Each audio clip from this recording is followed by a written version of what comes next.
This presentation is based on social control and it was compiled by myself, Franz Gomes. In this presentation, you will listen to four students' views on common behaviors in the primary and secondary school level, on how teachers and authorities deal with these common behaviors.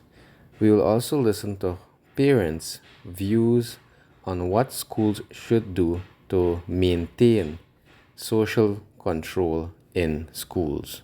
And finally, we will listen to the views of a counselor on the views of what causes deviant behaviors in children and what schools can do to help these children and the support to help these deviants. At my school, some misbehaviors are when children switch seats and talks aloud, and when they go during recess and after school to start fights. The teachers deal with it by they would put out the children who were talking in the class, or they would send them to the principal's office.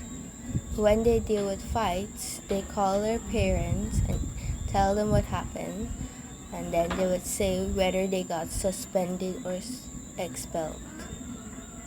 Common misbehaviors at my school are children using indecent languages. Also, they come in late after break into class.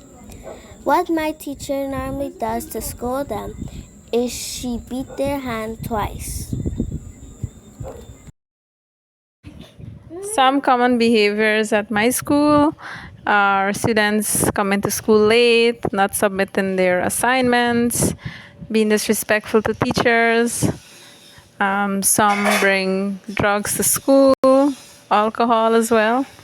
Now, how do teachers respond to those behaviors? They would respond by giving them forced warning, and depending on the behavior, their parents are called in, and sometimes they would get suspended or even expelled, depending on the behavior that they displayed.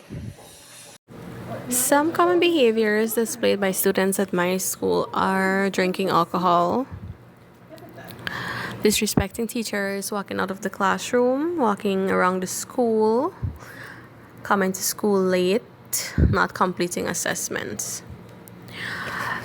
Teachers usually speak to students and give them their first warning.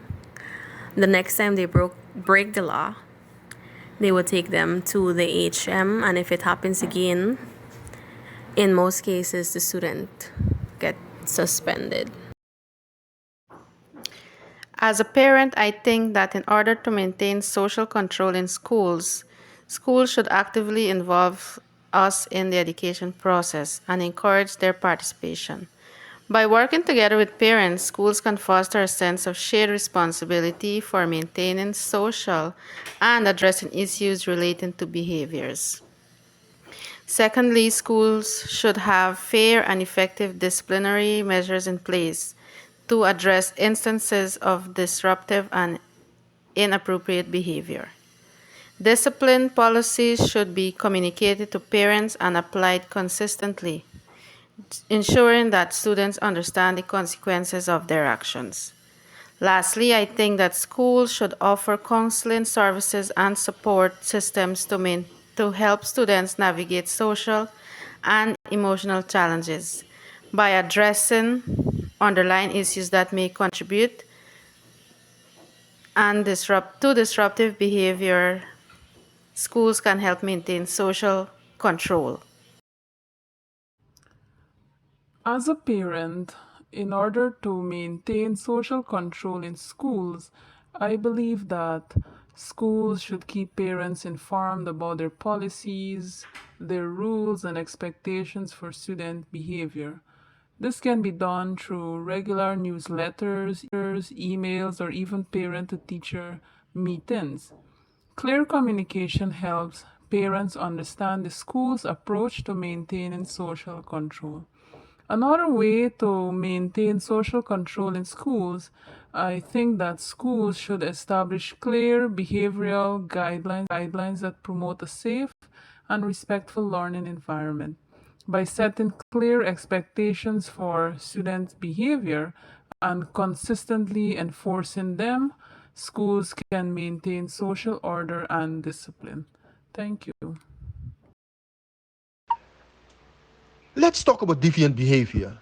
According to one Elizabeth Hartney, in her article Deviant Behavior Definition, Causes, and Types, she defines deviant behavior as actions that violate social norms, which may include both informal social rules or more formal societal expectations and laws. In other words, whether we do it ignorantly or we do it knowingly, if we commit any action that is against the law, it's a deviant behavior. All right, it's we categorize as deviant. We're breaking the law, whether we break it knowingly or we break it unknowingly. So look at some of the causes.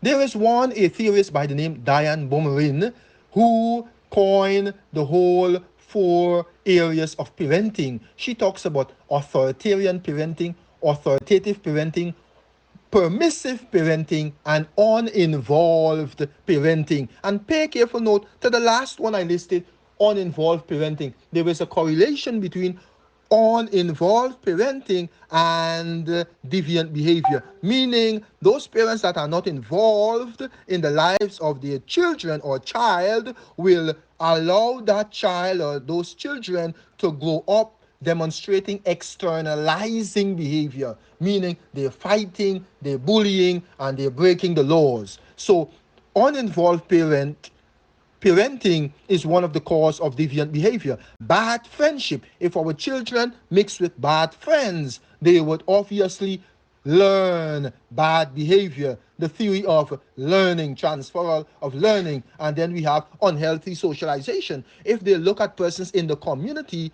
and as a result of observation, they observe bad behavior, then adaptation, they adapt to the bad behavior, and then demonstration, they begin to demonstrate those bad behaviors. Those are some causes of deviant behavior. And then, of course, we have the whole idea of children who do not feel as though they have or they can fit in to company. So let's look at some solutions. Since parenting style is one of the cause, that being uninvolved parenting, we should have more social support. Social support from families and friends. Point number one. Point number two, the teachers in the school ought to teach acceptable norms and standards of behavior.